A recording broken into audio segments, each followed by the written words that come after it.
Welcome to the Slop Temple. We pray this video helps. In this video, I will explain how to open your Volvo S60 bonnet. First, you'll need to find the primary release lever inside the car.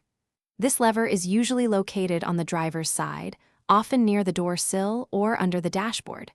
Once you've found it, give it a firm pull.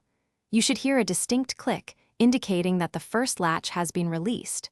This action partially opens the bonnet, preparing it for the next step. Now move to the front of your Volvo S60. You'll notice the bonnet is slightly ajar, creating a small gap.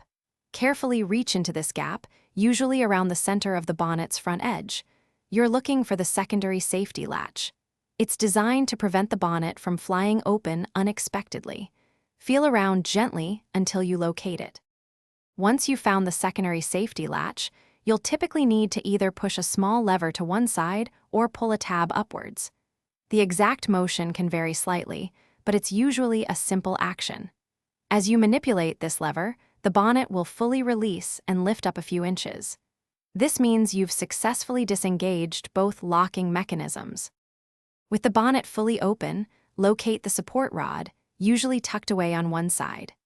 Insert the end of the rod into the designated hole to securely prop the bonnet open. Always ensure it's stable before performing any work.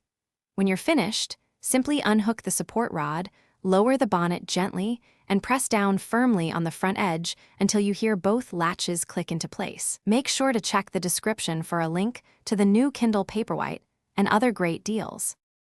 Thanks for watching. Consider subscribing if we helped you.